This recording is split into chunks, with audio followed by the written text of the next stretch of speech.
There's a chat box at the bottom of your screen. Can you just say hi, where you're connecting from, and from which organization so that everybody else knows who you are?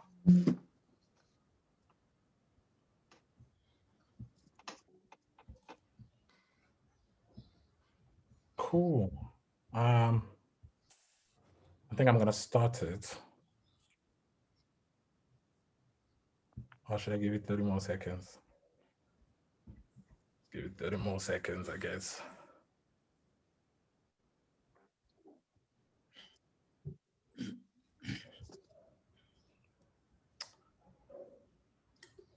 Welcome. Hello. Cool. I think we're just gonna start and everybody else is gonna join us in the process.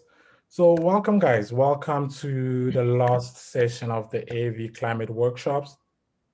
Um, Today we've got amazing panelists and we're gonna be talking about amazing things. So I hope that everybody got their seatbelts fastened and is ready to go. But there's one rule that we're gonna use for this session, although we have people who are going to be presenting, but I really want everybody to participate in the session. So it could be by you putting a question down in the chat box or raising your hand or sharing your thoughts, your experience. Although the people who will be presenting today have a lot of experience in doing the work that they do, but I believe that this diversity here, everybody can benefit from it. There's no like blueprints, everybody's trying to figure it out, and we can use this space to really share these experiences. So welcome again. Um, so before kicking anything off, first of all, let me start by introducing myself. My name is Chris. I am from Congo, but I live in South Africa. And I've been in South Africa for a minute. Um, and I am the 350 Africa Digital Campaign Manager. What else about me? I like music, I like watching football and all that. But most importantly, I'm looking forward to having this conversation with you guys. Um, so before I give the floor to my panelists, my fellow panelists to introduce themselves, let me just give you an idea of what's going to happen today. So we now have about an hour and 22 minutes left. And we're going to start with Joseph, who's going to, well, first of all, today we're going to be talking about digital organizing tools and touching a little bit on storytelling. I remember last week we talked about storytelling, but today we're going to be a little bit more specific around digital storytelling. And then we're going to speak about some digital tools that everybody can use to do digital organizing. So with that, Joseph, who's from Nigeria, is going to kick things off and speak about the Coffee Nigeria campaign and how Joseph and his team have been using digital organizing tools and storytelling to get the campaign to move. Um, and after that, Cassis is going to talk about the Save Barney campaign, still under the same structure about digital tools and storytelling. And then we'll have about 15 minutes for Q&A. So, people asking questions and then, us having an exchange moment. And after the Q&A, Tip is gonna quickly talk to us about the Global Just Recovery Gathering, something that's happening in April that will bring a lot of people from around the world. And Tip is gonna give us a lot more details on how every one of us here can get connected and join that gathering happening in April. And then after that, we have another Q&A session. If people have questions regarding the Global Just Recovery Gathering, that will be your chance to ask questions. Um, and then at the end, we'll have a closing, and then we'll wrap it up. Cool. So first of all, let me invite the panelists. Maybe before I do that, I see a lot of people joined. So if you joined, thank you for joining. We're talking about digital tools and digital organizing. Can you just drop in the chat where you're connecting from, what's your name, and which organization you're connecting from? Yeah, and to people who would like translations, there's a globe at the bottom of your screen. If you click on that, you can switch from English to French. We've got Natalie and Rachel who are helping us with the translations. So you can tune in the language that's more comfortable to you. Cool. So before kicking things off, let me invite my panelists, Cassis and Joseph, to introduce yourselves.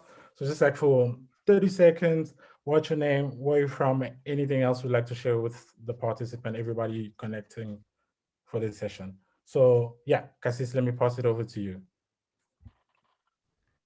Bonjour à tout le monde, je m'appelle Ibrahim Kassis, je suis du Sénégal, je travaille dans une organisation qui s'appelle Enda Energy, je suis là-bas comme responsable de la communication digitale. Je suis aussi de Bargny, et la célèbre commune qui abrite la plus grande centrale à charbon, la première aussi en Afrique de l'Ouest, donc la centrale à charbon de Bargny. Donc je viens de cette communauté, mais en même temps je suis aussi Kenyan, je suis un Lébou Maasai, donc voilà. Merci à tout le monde.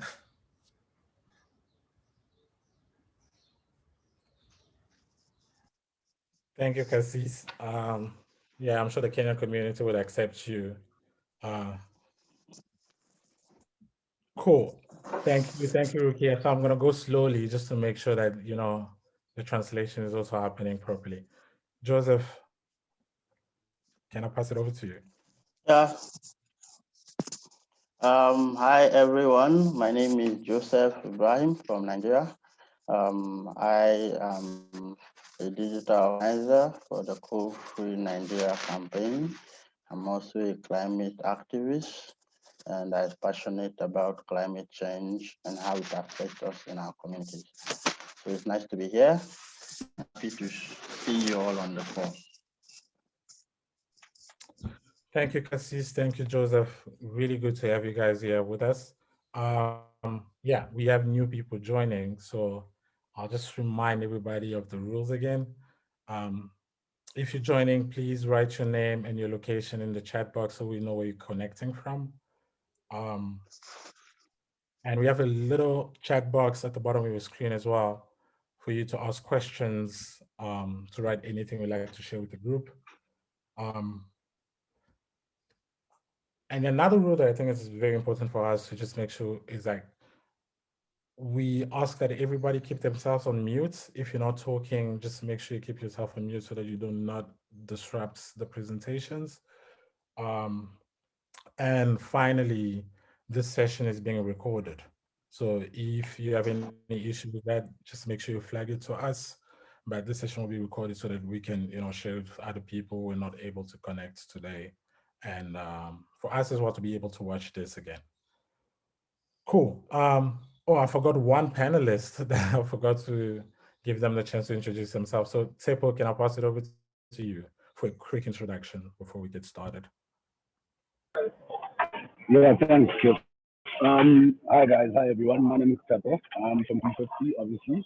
And I am based in Johannesburg. And today I will be talking about the global justice. I can't wait to talk to you later. Thank you. Cool. Thank you, guys. So let's get started. So for the first session, I'll pass it over to Joseph, who's going to talk to us about how they're doing digital organizing and which digital tools they use in their campaign, the Coal-Free Nigeria campaign. So Joseph, over to you. Thank you, Chris. I will be sharing my screen.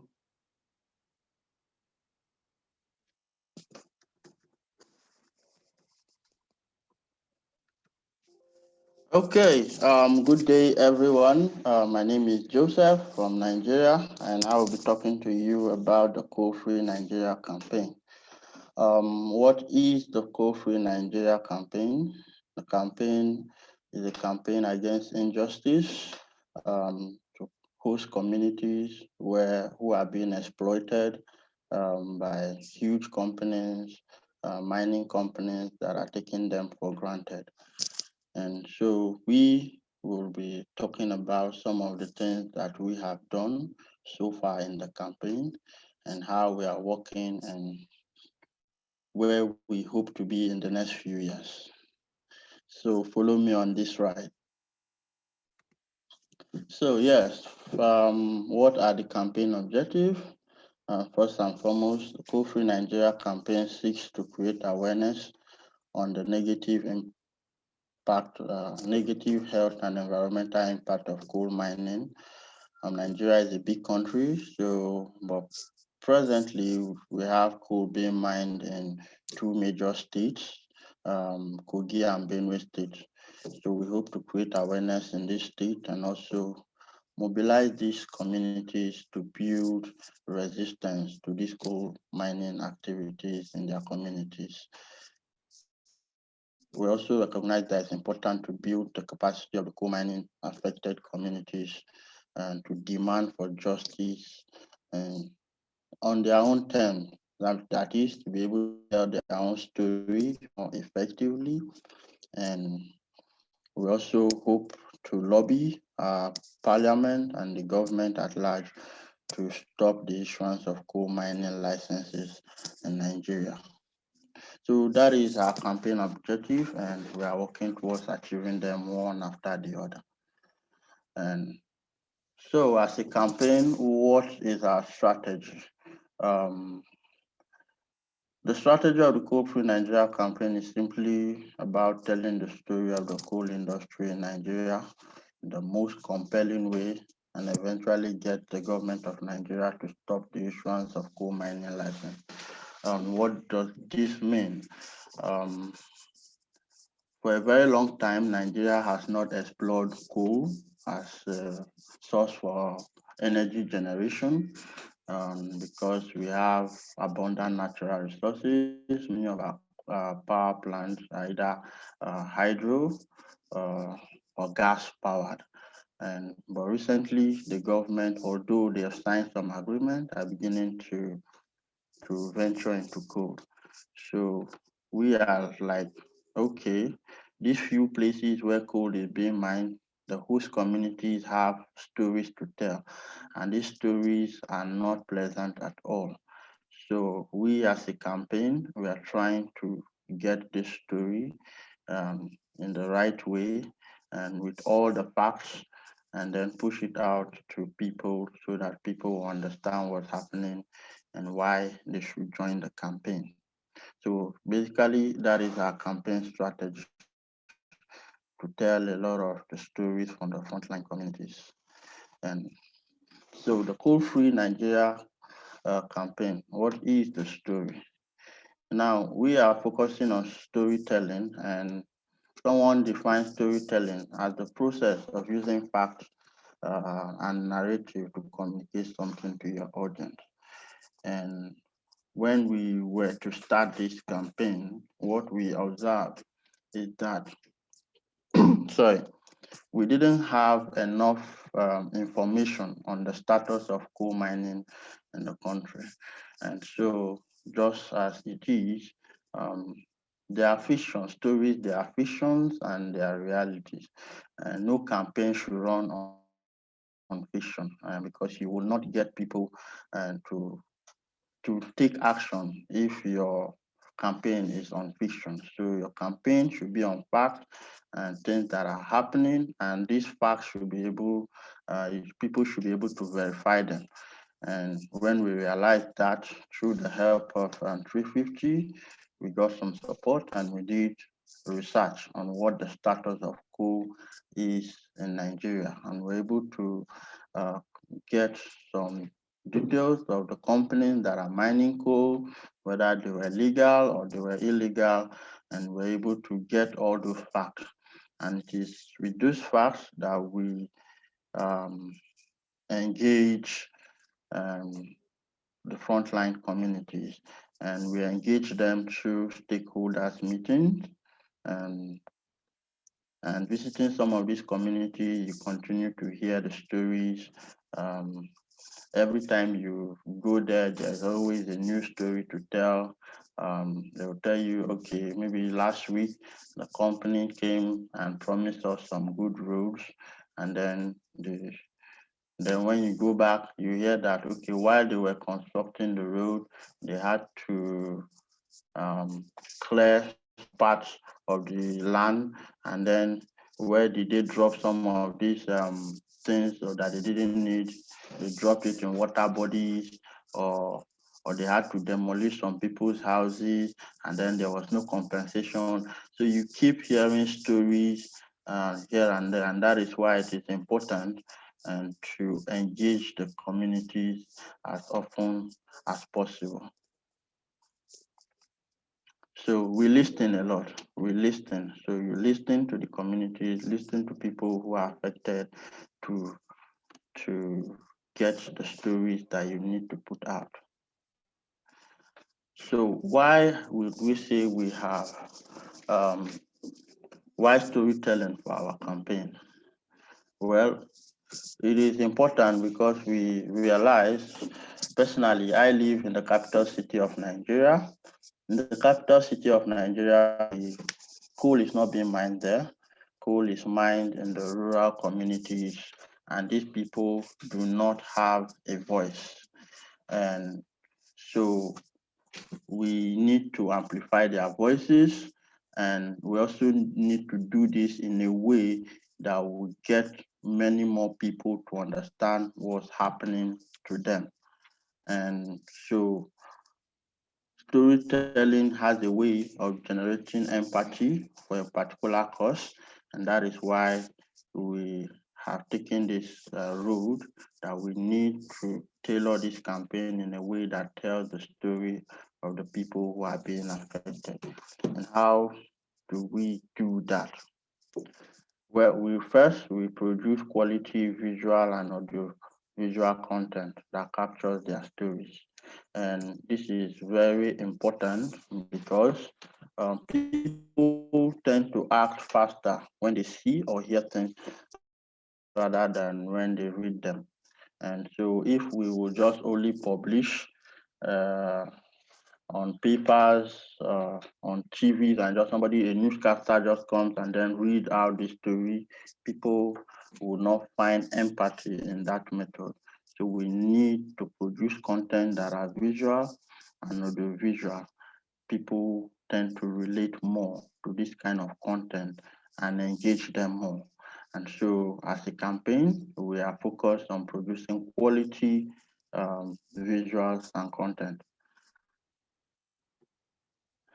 So for the digital tools that we use, with COVID-19, we are unable to meet frequently or gather as a people and have street walks and protests and all of that. These are no longer obtainable because there's social distancing and the like. But we won't say because of COVID-19, our campaign will stop. We have to continue. We have to keep campaigning and ensure that the lives of people get better and that they get justice. And to do that, digital campaigning gives us a great opportunity to do that with some of the tools that we have. Now, what are the tools that we have that we use? It is a tool that everybody knows. Some use it effectively, others just use it to have fun. But if you want to campaign digitally, I would recommend Twitter. And for us, Twitter might not be it for you, but for us, why Twitter is critical is because all our target audience, that is the government, the parliament, ministries, and agencies of government, this is where we can easily have access to them. And on Facebook, I might not really find the government or the target audience that we have. So based on our target audience, and Twitter is where we find them. So in digital campaigning, one advice I would give is to identify who your target audience are, and then also take note of the platform that you will find this target audience, and you will be able to engage them in meaningful conversation. So we have a Twitter account, which is the Co-Free Nigeria, 350 Africa Nigeria, and Twitter, which we produce and we share all the content that we generate from the community and the work that we do. It has proven to be quite effective, and this is how it has been effective.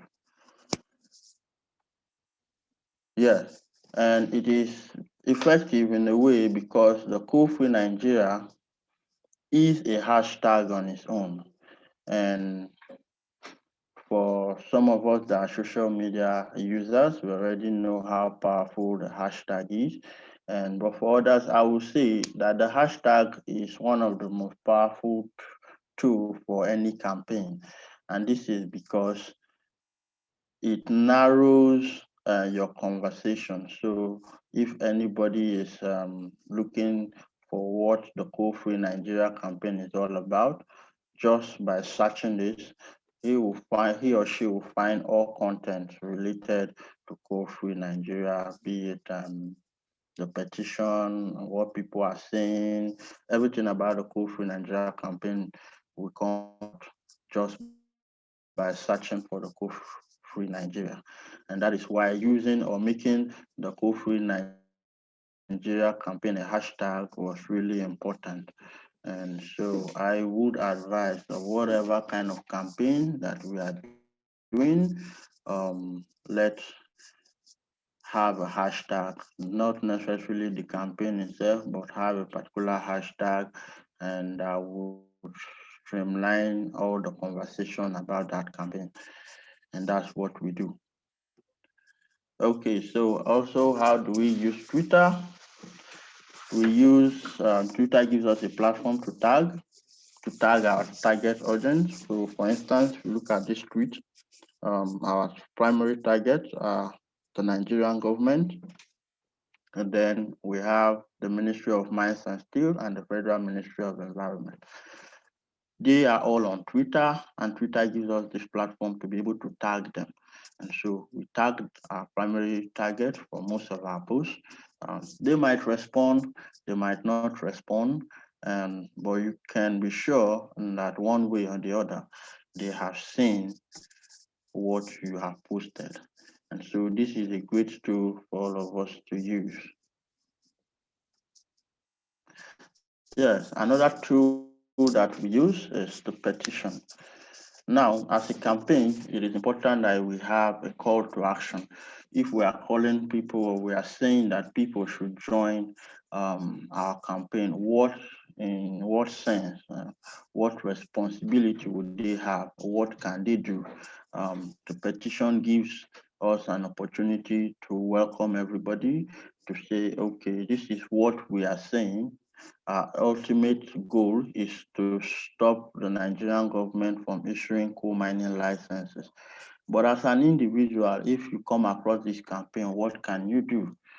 The online petition gives us this platform to say, okay, help us sign this, and then you have contributed in making this campaign a reality. And so the petition is really important, and I will also suggest that we all incorporate petitions in whatever kinds of campaign that we do. I will also give an example. Recently in Nigeria, one of the biggest campaigns or digital campaigns that I've seen is the EndSARS movement. And one of the things that got the government of Nigeria to start responding is the fact that for any government official or police official that was not doing what she was supposed to do, a petition will be generated, and many of these petitions were to embassies across the world to not give access to these people to come to their countries, and you find thousands or hundreds of thousands of people signing them.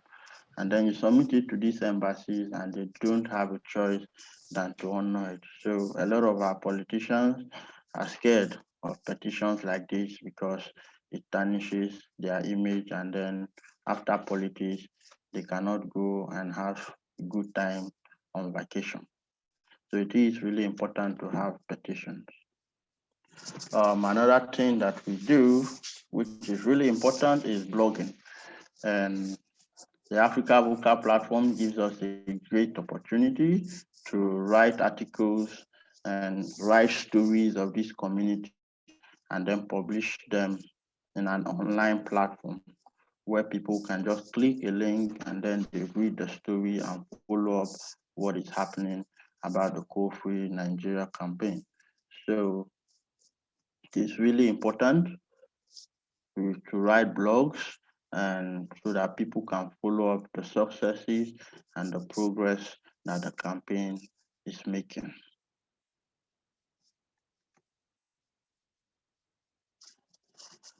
So some of the other digital tools that we have Facebook, we have WhatsApp, Instagram, and text messaging. For a wider audience, Facebook has about 1 billion plus users. And so for wider range, you want people to join. And we also use Facebook and WhatsApp broadcast messages. We use that and to send links of the petition, to send links of our blog posts and all of that. And then for Instagram, we have good pictures that shows of audiovisual content that shows issues in the campaign. We use Instagram also to post them. And then the traditional text messaging cannot be overemphasized. You need to talk to the community people. You need to a story or something from them, and maybe for security threat or what reason, they can easily send you a text, and you're able to manage the campaign more effectively. So these are all tools we can use. And then I will say that finally, the messaging, the message that we put out, the thing about campaigning is that the message has to be right.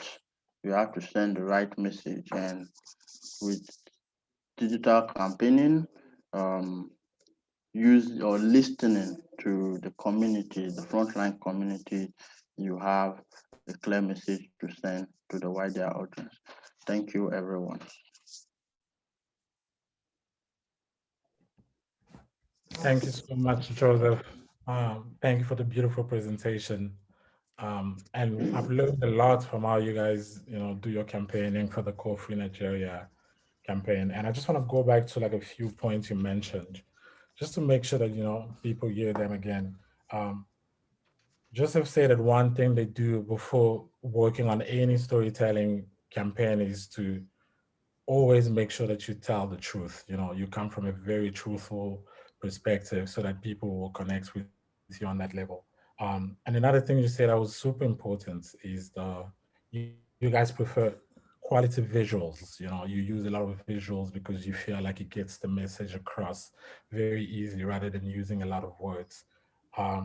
And you also spoke about, some platforms that you use from Twitter, because you think it's important to tag certain politicians on Twitter, and you also use a lot of petitions, So thank you for sharing this useful information. And I want to use this opportunity to remind everybody that, especially the people who just joined us recently, that we're talking about digital organizing tools. The truth of the matter is, since last year, because of COVID, everybody was forced to start looking into digital, especially campaigners and organizers, like everybody here, So this is the space for us to like have these conversations around what have you been using, Have you been using anything that has been working, or do you have any questions? Do you have any questions regarding how to get started, Joseph and Cassis are here to share the experience, but we really want to give you the opportunity to ask questions and also share with us how you've been doing it. So again, I want to remind everybody, if you have questions, please make sure you drop them in the chat. I'm going to pass the platform to Cassis just now, but for any questions, just make sure you put that in the chat. We're going to have a Q&A session after this. If you don't want to type it, you could also just put an asterisk like this, which will mean that you're putting your hand up. And then when we get to the Q&A session, we'll give you the space to ask your question. I've received 2 questions already, but I'll ask, just remind people. Questions for Joseph, or if you want to share your experience, just make sure you put that in the chat.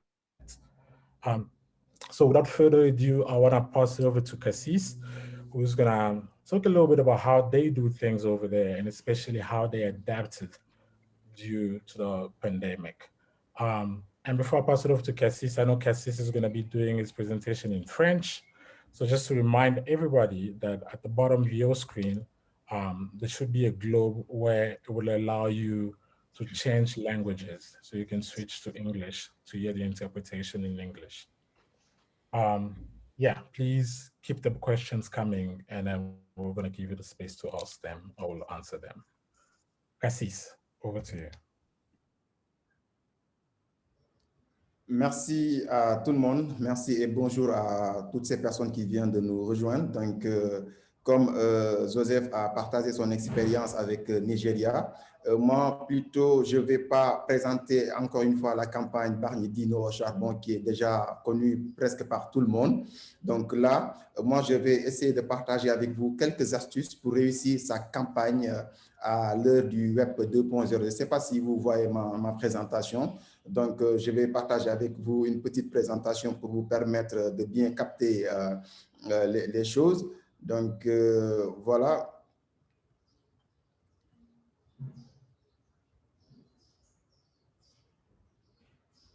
OK, donc je pense que voilà. Donc, je m'appelle Ibrahim Cassis, comme vous voyez. Donc, je suis journaliste, digital content manager.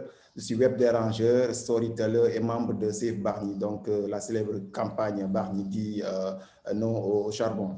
Donc, je vous présente aussi quelques chiffres. Donc, c'est pour parler comme on parle du digital.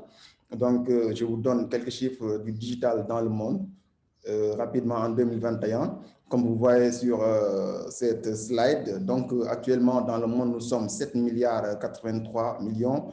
Nous sommes 5 milliards de personnes à utiliser le téléphone, le mobile. Nous sommes 4 milliards à utiliser, 4 milliards 66 millions de personnes qui utilisent Internet. Et parmi ces 4 milliards qui utilisent Internet, il y a 4 milliards 20 millions qui utilisent les réseaux sociaux. C'est juste pour vous donner un aperçu et de l'impact de tout ce qui est réseau social. Donc, en 2021, la question n'est plus est-ce qu'on doit mettre ou pas une stratégie digitale pour parler de ma cause. C'est devenu primordial. Vous avez le pouvoir de transmettre à votre audience à travers différents leviers que procure le digital. Et ce qui est essentiel, c'est de pouvoir trouver les bons outils pour pouvoir délivrer au mieux votre message. Donc ça, c'est important. Donc au lieu de partager la campagne Bargny Dino au charbon, je vais essayer de partager avec vous comment on fait pour faire nos campagnes digitales. Pour faire nos campagnes digitales, je ne sais pas si j'ai toujours la main. Voilà.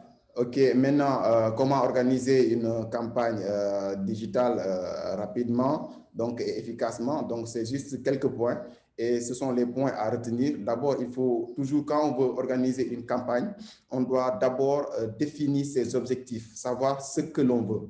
Donc, c'est savoir ce que l'on veut. Donc, dès le début, on doit se poser la question à savoir vers où voulons-nous aller, vers où voulons-nous aller, qu'est-ce qu'on veut dans cette campagne? Est-ce qu'on veut de la notoriété? Est-ce qu'on veut créer des partenariats? Est-ce qu'on veut demander à l'État d'arrêter, par exemple, une injustice? Je peux prendre l'exemple de la campagne Bargny Dino au charbon. On a installé au Sénégal une centrale à charbon et les populations ne voulaient pas de cette centrale à charbon. Donc, l'objectif de cette campagne, c'était de dire non au charbon, que Bargny ne veut pas abriter une centrale à charbon. Donc, dès le début de ta campagne, tu dois très bien définir tes objectifs.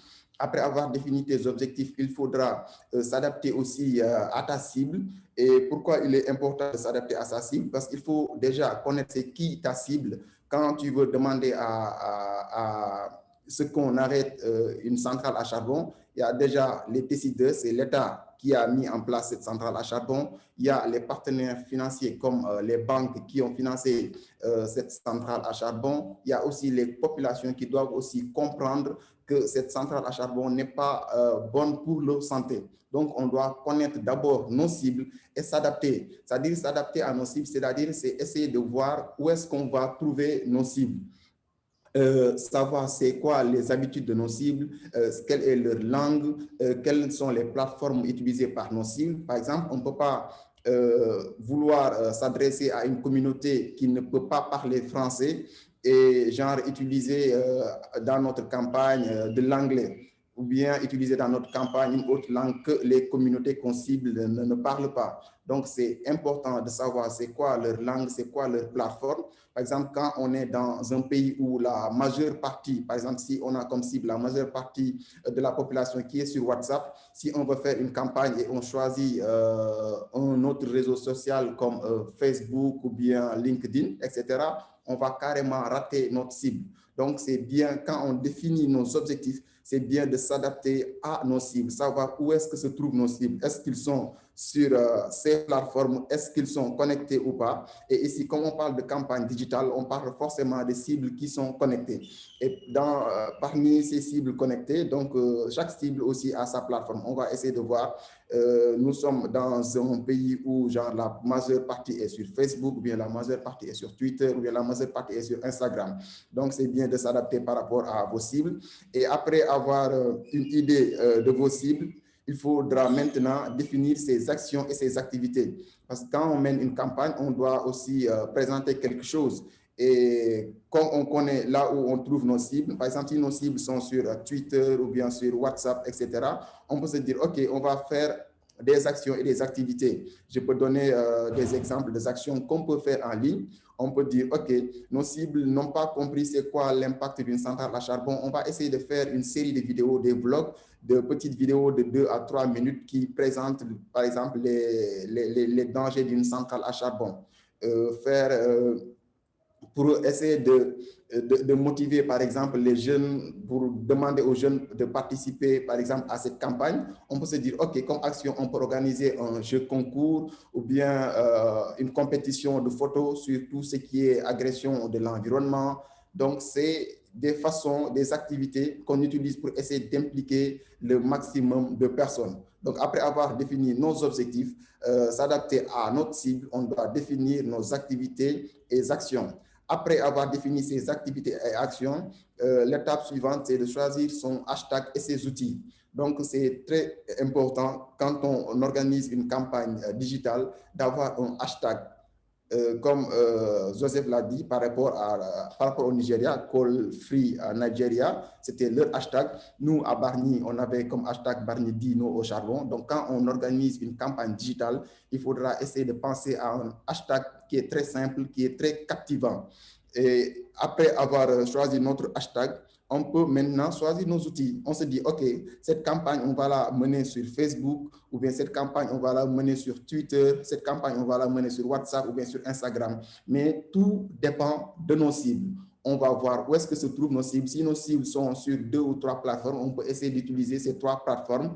Et pour ces outils aussi, il faudra avoir aussi des personnes qui sont capables aussi de gérer vos plateformes. Par exemple, si on est un groupe, on est une association qui veut mener un combat, il faudra essayer de voir dans l'équipe, est-ce qu'il y a une personne capable de gérer ces outils, une personne capable de gérer le compte Twitter, une personne capable de gérer la page Facebook, etc., etc.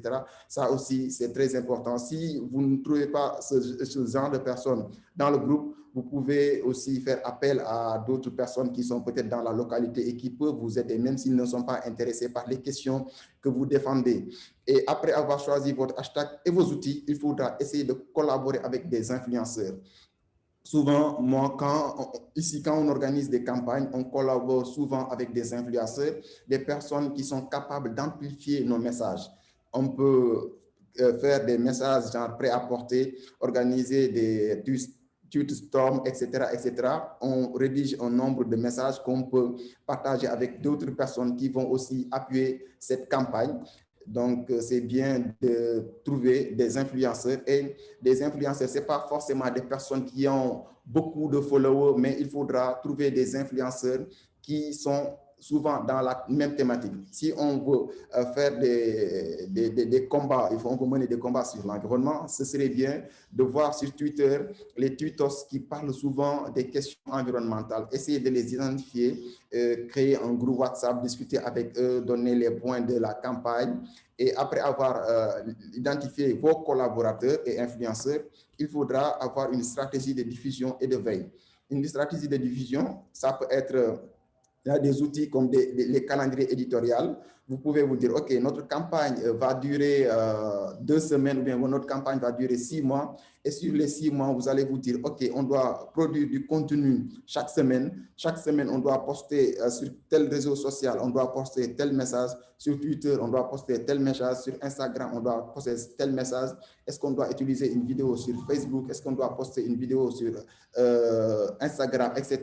Est-ce qu'on doit aussi organiser des webinaires avec Zoom? Donc, il faudra essayer de planifier sa stratégie de diffusion, donc écrire tout noir sur blanc et faire aussi la veille. Par exemple, quand vous êtes dans l'environnement et vous voulez amplifier vos messages, il faudra aussi profiter des grands événements qui se passent dans le monde. Par exemple, vous organisez votre campagne et pendant la campagne, il y a à côté la COP qui est organisée. Vous pouvez aussi prendre le hashtag de la COP et en même temps les intégrer dans toutes vos publications. Et dans toutes vos publications. Et autre chose, je pense qu'il y a quelqu'un qui a activé son micro aussi.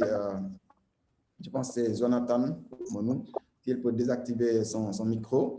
Et après avoir élaboré vos stratégies de diffusion et de veille, il faudra aussi à la fin de la campagne essayer d'analyser les résultats pour savoir si notre campagne a réussi ou pas. Et il y a beaucoup d'outils, il y a des outils qui sont free, il y a des outils qu'on peut avoir en premium qui ne sont pas chers, qu'on peut utiliser aussi pour analyser l'ensemble des résultats, c'est-à-dire de savoir le nombre de fois où le hashtag est utilisé, le nombre de tweets produits, le nombre de personnes qui ont participé à cette campagne. Il y a des outils comme Keyhole que moi j'utilise souvent pour essayer de mesurer aussi et analyser les résultats de notre campagne. Slide. Notre campagne, je pense que j'ai un dernier slide donc, qui parle des campagnes qu'on a déjà menées. C'est juste des exemples de campagnes qu'on a déjà menées. Voilà, c'est des campagnes qu'on a déjà menées. Il y a Climate Week SN. Donc, c'est juste des exemples que vous pouvez trouver sur les médias sociaux, sur Facebook, sur Twitter, etc., etc. Il suffit juste de cliquer sur les hashtags pour savoir à peu près ce qu'on a fait pendant ces campagnes. Et ça, ce sont des campagnes qui sont récentes. On a déjà organisé des campagnes Barnedino au charbon, Africa Avocat, etc., etc. Mais ces campagnes ont été utilisées pendant presque la période de Covid. C'est Climate Week SN. On a eu à collaborer avec beaucoup d'influenceurs. On a organisé beaucoup d'émissions en ligne via la plateforme Zoom. Et à chaque fois, on partage aussi le lien Zoom. On en fait aussi en live sur Facebook. En même temps, il y a nos influenceurs qui sont en train de suivre et qui en même temps font du live tweet pendant nos conférences sur Zoom. On a fait aussi la même chose quand on organisait aussi Green Month. Et quand on a analysé les résultats, on a atteint environ 3 millions et ça dépendait en fait des événements et des personnes qui sont impliquées. Et la dernière campagne que j'ai eu à mener, c'est Adaptation Summit SN. C'était lors du sommet de l'adaptation qui a été organisé par les Pays-Bas cette année. Donc au Sénégal, l'ambassade des Pays-Bas m'avait confié cette campagne. Donc on a eu à organiser pas mal d'activités. Faire des vlogs, des séries de vidéos. J'ai produit 4 vidéos. On a aussi travaillé avec plus de 15 influenceurs. On a organisé un concours de photos sur l'adaptation. Donc, on a demandé aux jeunes de produire des photos d'envoyer des photos de solutions d'adaptation au changement climatique. On a reçu plus d'une centaine de photos. Donc, plus d'une centaine de jeunes qui étaient impliqués et qui ont essayé de partager dans tout le réseau pour récolter des gemmes, etc., etc. Et ça fait aussi partie de la sensibilisation. Tout ça, ce sont des astuces qu'on peut utiliser aussi pour mener carrément vos campagnes. Je pense que peut-être j'ai épuisé peut-être mes 15 minutes. Donc, c'est ça que je voulais partager comme outil. Et souvent aussi, j'utilise beaucoup aussi le storytelling. Donc, le storytelling, c'est-à-dire c'est une forme de communication qui te permet d'avoir les 3 C dans ta communication, c'est-à-dire de capter les gens, les captiver et les captiver et les convaincre. Surtout quand on défend des causes, il faudra essayer de capter les gens, les captiver et les convaincre. Donc, c'est une technique de storytelling. Je ne sais pas si peut-être dans l'avenir, 350 aussi a aussi cette possibilité peut-être de nous offrir l'occasion de partager les astuces qu'on utilise pour faire du storytelling. Ça aussi, nous, on est prêts, quoi, et on est preneurs. Je pense que c'était l'astuce que je voulais présenter pour vous montrer comment on organise une campagne digitale. Merci.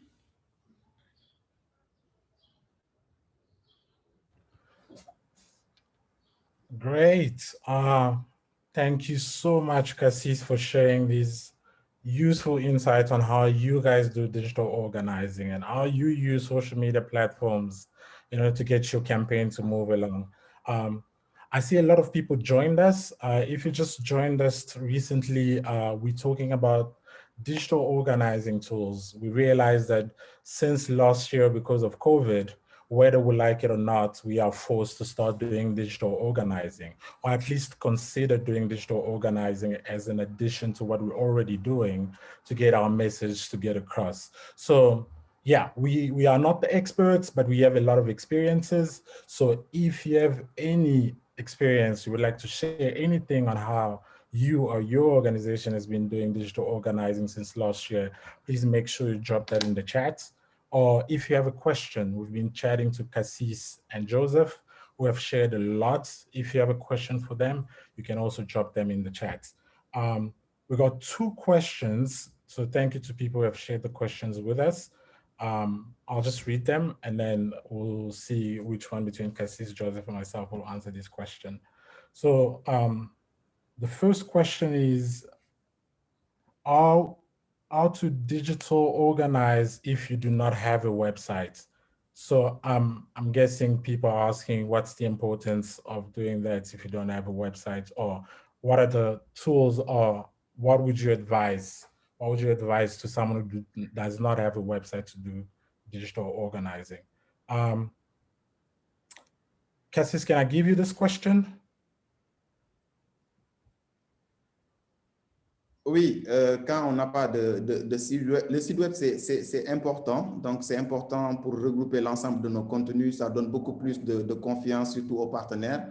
Mais quand on n'a pas la possibilité de créer un site web, on peut se limiter sur les médias sociaux. Les gens sont sur les médias sociaux parce qu'au début, on n'avait pas les médias sociaux. C'était à l'ère du web 1.0, donc quand le web n'était pas interactif. Mais là, le web est devenu interactif. Les gens sont sur les médias sociaux. Même si on n'a pas de site web, on peut se limiter à une page Facebook, un compte Twitter. L'essentiel, c'est d'avoir du bon contenu. Parce que sur les réseaux sociaux, bien sûr, Internet, content is king. Donc, c'est ce qui est important. Mais quand on a cette possibilité maintenant de créer un site web pour regrouper l'ensemble de nos contenus, genre regrouper le contenu qui est diffusé sur Twitter, sur Facebook, sur Instagram, etc., etc. Oui, on peut le faire, mais ça ne doit pas être un frein. Si on n'a pas la possibilité de créer un site, on peut aussi créer un blog. Il y a des plateformes de blogging qui sont aussi gratuites. On peut créer un espèce de site sur WordPress ou bien sur blog.com. Donc ça, ça ne doit pas être un frein. On peut se limiter sur les médias sociaux si on n'a pas de site. Merci.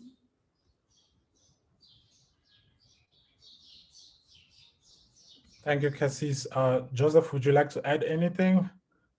If so, let me know. And Yes. Go for it, Joseph. My bad. Go for it. Okay.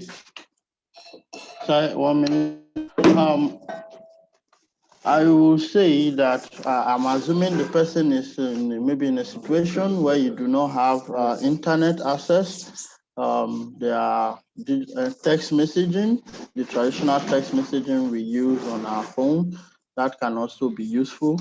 So in a place where the community, you're in a place, there's no internet, like we saw in the case of Uganda, where the internet access was cut short. we can always resort to text messaging and to get across messages to people. Thank you. Thank you, Joseph. Yeah, I mean, the other, like Cassie said, and Joseph, everybody has Facebook nowadays, everybody has WhatsApp, we don't always only have to have a website, for us to do digital organizing. But at the same time, I understand, because at 350, we've been helping a lot of people since the pandemic started to just like get the digital campaigning rolling. So I want to use this opportunity to remind everybody that we have this platform called Africa VUCA, where we have a bunch of resources and we have an amazing team that's there in people's disposal to, can you hear me? Say, Joseph, can you hear me? Cassis, can you hear me? Yes, okay. Cool, so Tepo, your mic is bad. But yeah, we have Africa VUCA with a lot of resources and an amazing team that can help you get started. So we'll share the link again, or if Roya, you can help just drop the link to Africa VUCA here. You can go to Africa VUCA and find a lot of resources. And if you don't find any resources that you're looking for, you can reach out to us and then we'll help you get started as well. Cool. So I'll go to the next question, just looking at the time, but I would like to encourage everybody else, if you have questions, send them to me or drop them in the chat. Or if you want to share how you guys are doing it, you can also unmute yourself and then share with the group. The second question that we received was, is digital organizing important for engaging communities that do not have access to internet? So I think they're asking for, how do you engage a community that you think do not have access to the internet? How do you do it? How do you go about it? Yeah, Joseph, do you mind answering this one? Then I'll pass it over to Cassis after you.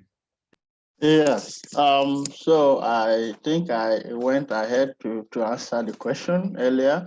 And in communities where you do not have access to internet, and we have a lot of texting platforms that we can use. And so we can always use text message while engaging them. Maybe at that point, because of COVID, you are not able to interact with them physically. Text messaging can be a very important tool. But I know that it's quite difficult. At this point, many of our communities have a level of internet which might not be so strong. Or what the challenge we usually find is that they don't usually have the devices. So, but many of them have the, cell phones. So text messaging is one tool that we can use very effectively. Thank you.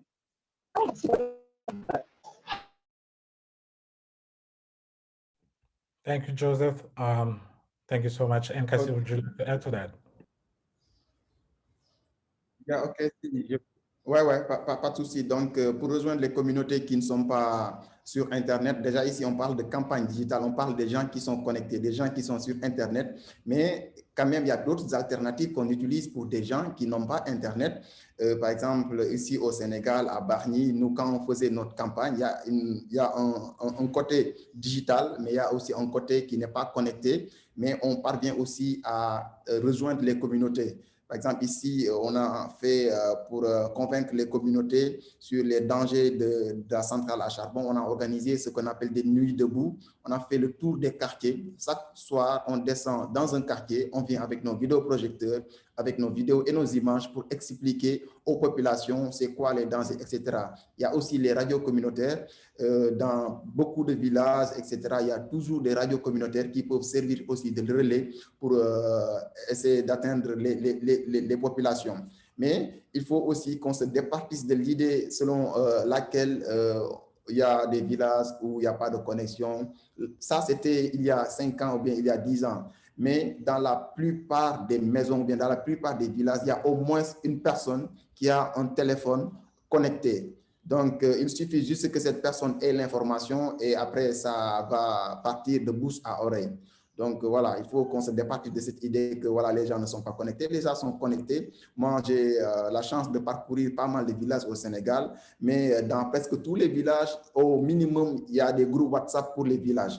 Donc, ça se voit que, voilà, vraiment, que les gens sont connectés. Peut-être ils ne sont pas peut-être sur Facebook ou Twitter, mais sur des réseaux sociaux comme WhatsApp, tu verras, les gens sont connectés et les villages ont aussi leur groupe WhatsApp, etc., etc. Merci.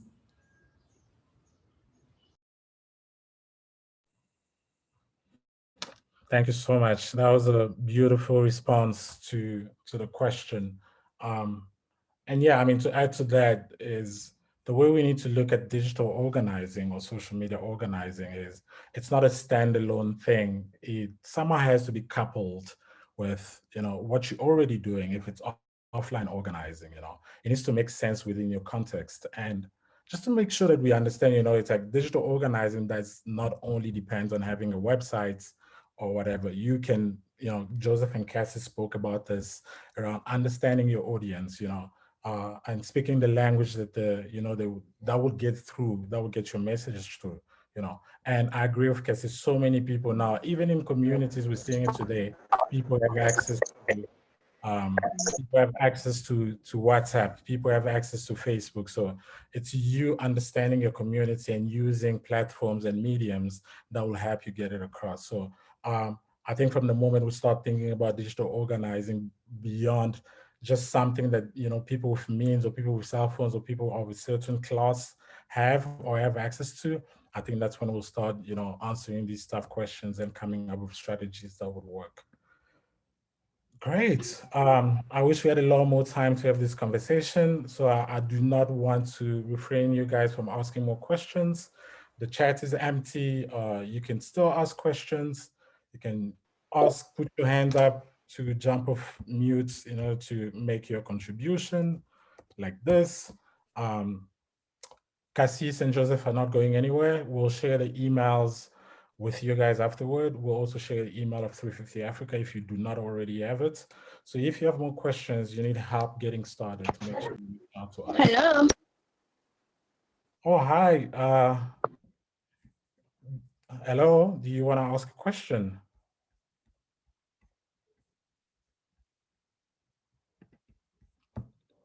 Hello? Cool. So if you have a question, please drop that in the chat because we can't hear you right now. But I'd like to move us along and give Tepo the platform to talk about the Global Just Recovery Gathering. So this is another opportunity where the group is going to be bigger. We have more people around the world who will be coming together to share skills, but also, learn from each other. This is a good opportunity for us to get together and learn together. So I'm not going to speak too much about it. I'll pass over to Tepo to do it. Tepo, can I pass it over to you?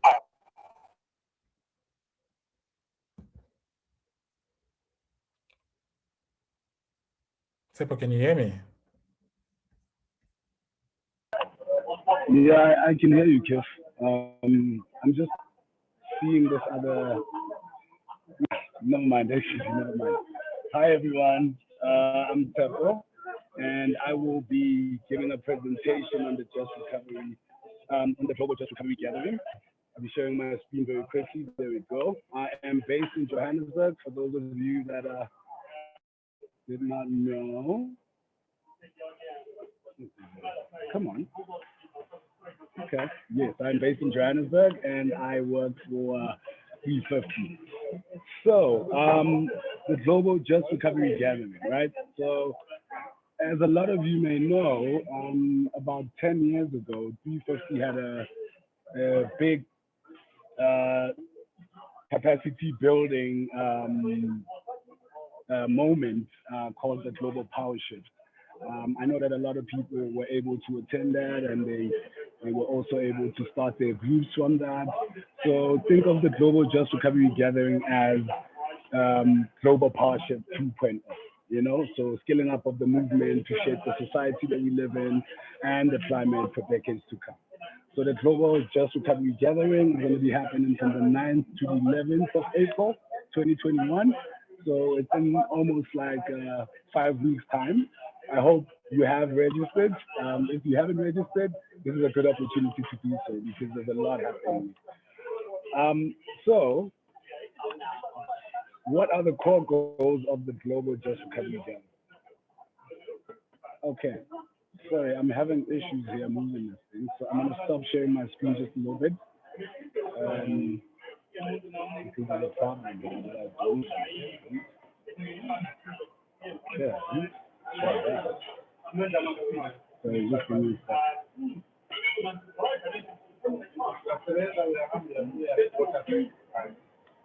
Sorry, I'm in the streets as well. So it's crazy. Okay, it seems like my laptop is frozen. I don't know what's going on here. Can I share this with you, Tiff, and then you can share your screen and then go through the slides very quickly? Is that okay? Yes. And Okay, cool. also is coming from your side, people. Yeah, if you could improve that, that would be great. But yeah, do share your presentation with me. I'll share it from my side.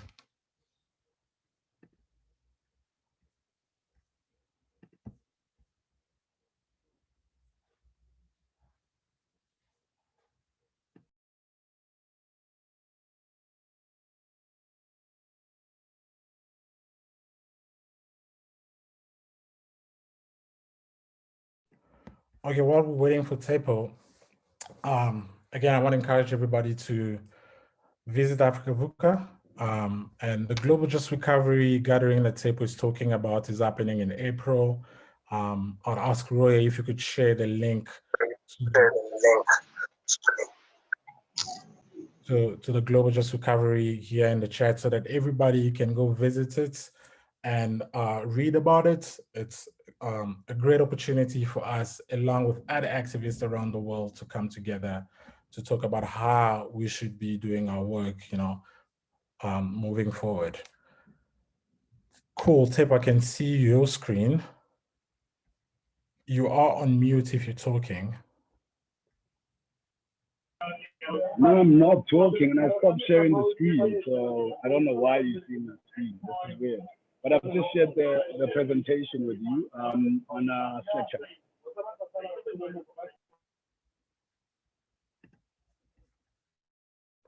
Okay, cool. I'll share my screen from this side so you can talk from your side. Thank you. Yeah, I think Rukia is already sharing her screen. Oh, was Rukia sharing a screen? Tebo, can you see my screen? Yes, I can see.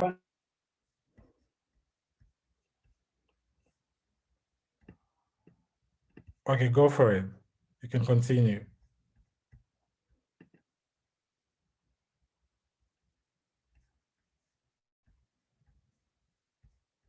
Hello? Hi, yeah, thanks, Kif. Can you go back to the slide before that? Yes, the core goals. So as I was saying, these are the core goals of the Global Just Recovery Gathering. So basically, we are trying to catalyze, some energy after the global climate strikes in 2019, and then last year with the pandemic disruption. So we're trying to create some momentum, and of course, with a lot of with the escalating crisis in the world after the U.S. elections and the COVID-19 pandemic. We want to share some of those assessments that have come out of that, and then scale up the movement, meet the demands from the youth climate movement, our partner organizations, our regional teams. And then lastly, to try and build a larger, lasting alliance, so promoting intersectional dialogue and creating ways to continue working together with not only our partners, organizational partners, but our grassroots partners as well. The people that are building the movement from the grassroots up. Next slide.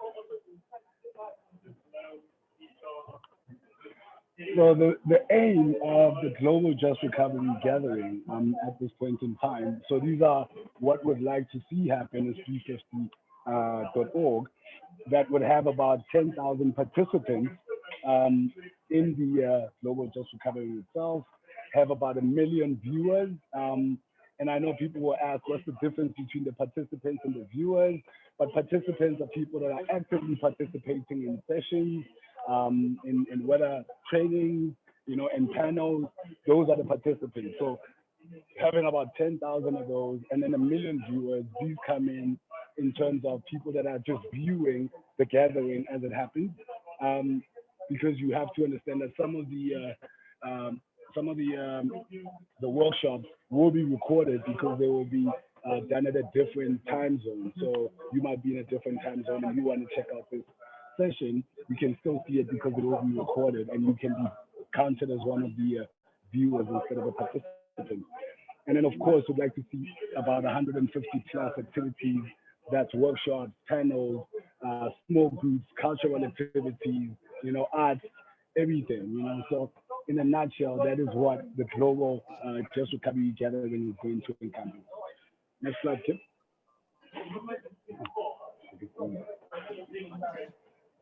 So from the 9th to the 11th, the 9th will be on a Friday, the 11th will be on a Sunday. So this is what the daily design is going to look like. So there'll be an opening, which will be music or art. And then there'll be a panelist, a plenary session where people talk about different issues. And then you can ask questions. You can either view or you can participate actively and ask questions. And then after that, out of the panelists and the plenary sessions, there'll be workshops. Some workshops will be linked directly to those plenary sessions. Some workshops won't. And there'll be a lot of workshops at a time, so you can choose which workshop you want to go to. After that, there'll be a break, and then there'll be some movement story time. So these are like small group gatherings where people talk about their movement, people like, everyday people, like our partners on the ground talk about how their movement is going, how it started, and talking to other partners from across the world and sharing these stories and sharing some skills, making sure that, you come out of those sessions with some information that you probably didn't have before that. And then right after that, you'll have another workshop, multiple workshops as well. And you can choose whichever one you want to do. And then the ending will, of course, be like the beginning. It'll be like arts, music, could be anything really. It could be cultural as well. And then after one of those, after that whole sequence, there will then be a 2-hour break where you can still interact with people online who are joining from different places across the world, or you can just take a break and not meet with people. That's still up to you. You don't have to do that, but at least you would have been part of the overall daily design. And then after those 2 hours, the daily design will start over again, because like I said, some of these sessions will be recorded, so you get to go to another workshop. If you did not, maybe, for example, if you went to a workshop on organizing, the second time around, you can go to another workshop on maybe nonviolent direct action, something like that. Next slide, Tiff. So, how do I get involved in the Global Just Recovery Gathering? Very quickly, justrecoverygathering.org. This is where you go and you register. You can pre-register even now. You can just write it down quickly, and then after this, pre-register even now. So this is how you do it. You just go to this link, and then it will ask you questions, and then you can just answer those questions and move on. Next slide, Kip. So don't forget, it's justrecoverygathering.org. Not 350africa.org or 350.org, but justrecoverygathering.org. So how can you support this? How can you make this an experience worth the while? Firstly, you can share the website, which is justrecoverygathering.org, and encourage other people within your own network to register and attend. Another way is that you can suggest a workshop that you can host. So if you feel like you have some skills that you would like to share with other activists on the ground, you can just, suggest a workshop and then talk to one of your point of contacts. It could be Okia, it could be Charity, it could be Christian. Talk to them, or it could be me. Talk to me as well, and then we'll send you a form, and you just fill in that form and then it goes straight to the coordinating team, and then they get in contact with you. There is a lot of knowledge on the ground, so it is very important that if you feel like you have something to give here, this is an opportunity. However, unfortunately, due to the long wait that we've had to do, the last registrations have to happen today. Today is the 5th of March, 2021. This is the last day that you can actually register for a workshop that you can host. And then lastly, you can also join as a partner of E50 and just enjoy the gathering as it were. I just want to flag a couple of things here before the last slide. And one of those things is, if you are unable to suggest a workshop, one thing you could also do is that you could host a screening of the gathering in your own community. You could talk to one of the organizers of E50 Africa, tell them that you want to invite people to come and enjoy the screening, and then we could look at possibly helping you make that happen, giving you the resources, and then also pointing to you the most relevant workshops to attend because of the context that we find ourselves in. So just feel free to reach out to me, Lucia, Christian, Charity, Chris, anybody, so that we can point you in the right direction. And then the last slide, thanks, Tiff, the last slide is basically a quote by Wanga Matai, saying that you can't do it alone, teamwork. When you do it alone, you run the risk that when you're no longer around, nobody else will do it. And there's no better truth than that in this world. I thank you. Thank you. Any questions? Thank you, Tepo. Thank you for sharing about the Global Just Recovery Gathering, although your internet connection was not too good. We appreciate you pushing through and sharing this with us. Guys, yes, that's the Global Just Recovery Gathering. Roya, could you share the link again in the chat box?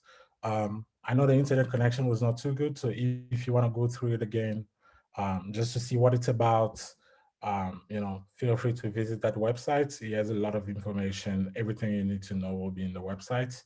But if you have any questions right now, I would also invite you to ask these questions. If you need any clarity, you want to know more about it, we still have a few minutes, so you can put your hands up and ask your question. In the meantime, Tepo, I'll ask you a question. The question is, because you spoke about if people wanted to host stuff in the community, 350 will be there to provide resources. What sort of resources is 350 offering to people? Or people should just reach out to you or to us, and then we'll give them more information. Can you say a bit more about that? Yeah, sure. Sorry about the internet, guys. I'm in the street, so I couldn't work from anywhere else today. But just to answer your question, Kev, so if you want to host a screen share, a screening of the gathering, you need to obviously let us know which day, or you're going to do all 3 days or 1 day. And then you need to let us know where you're going to do it. You're also going through a pandemic, so we don't want 100 people at your screening and then infecting people and becoming a super spreader event. So there's a lot of things to consider. But what I would say is talk to your points of contact within the organization. So I know for someone like Ibra Kasif, I know Christian is his point of contact. He can reach out to Christian and say, in Bani, we want to host a screening of the gathering. How do we then go about it? And then Christian will then tell him how he can go about it, and then we can give him the resources to make it happen. The same goes for Brighton. He can talk to me. The same goes for someone in the East can talk to Kia or Charity, stuff like that. Thank you, Tepo. And someone asked a question, how will the global gathering help me and my campaign? Tepo? That is a great question, actually. So there was also an opportunity for our partners to basically say to us, this is my campaign and I want to amplify it. So your campaign can get amplified globally if you reach out to your point of contact in the organization and say, this is my campaign, I want it amplified. It can be amplified during the Global Just Recovery gathering. The petition can also be amplified so that other people around the world can sign it too. Great. Thank you, Tepo. Thank you so much for sharing. And guys, if you have any more questions, like Tepo said, feel free to reach out to us, 350 Africa, or you can just visit the links over there for you to get the information you're looking for. So that's it. That's the end of our session. I know it was not too long, it was very short, but we really would like to keep the conversation going. So join the Global Just Recovery Gathering, make sure that you join Africa VUCA and join like-minded people like you who are doing organizing and campaigning, and you'll be surprised how much you can learn from your peers. We'll send all these information to you guys afterward on how to access all these resources and how to access all these links and how to get started. So the presentations will also be shared with you. I know Cassis and Joseph went through some amazing presentations and some of you might want to go over them again. We'll share those with you. And yeah, thank you so much for joining all the sessions. The climate workshop started a couple of weeks ago and a lot of you joined all the sessions. So we are very, very thankful to you. Thank you for that. And we recorded all the sessions and everything will be up on our website, and we'll share the link with you once everything is there for you to access them. And yeah, and our team will be in touch for anything else happening after this. But in the meantime as well, if you have questions, you can always reach out to us. Cool. Christian, would you like to add anything before we wrap it up?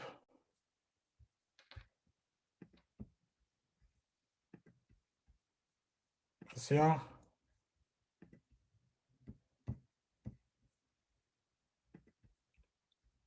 No, we can't hear from Christian. But yeah, guys, thank you so much for joining. Oh, nothing for him. Thank you so much for joining. We'll be in touch and wish you all a lovely weekend and stay safe. Thank you. Cheers. And thank you to my panelists. Thank you to Joseph, to Cassis for making the time to take us through these amazing presentations. We appreciate you so much. And let's stay in touch. Let's build together.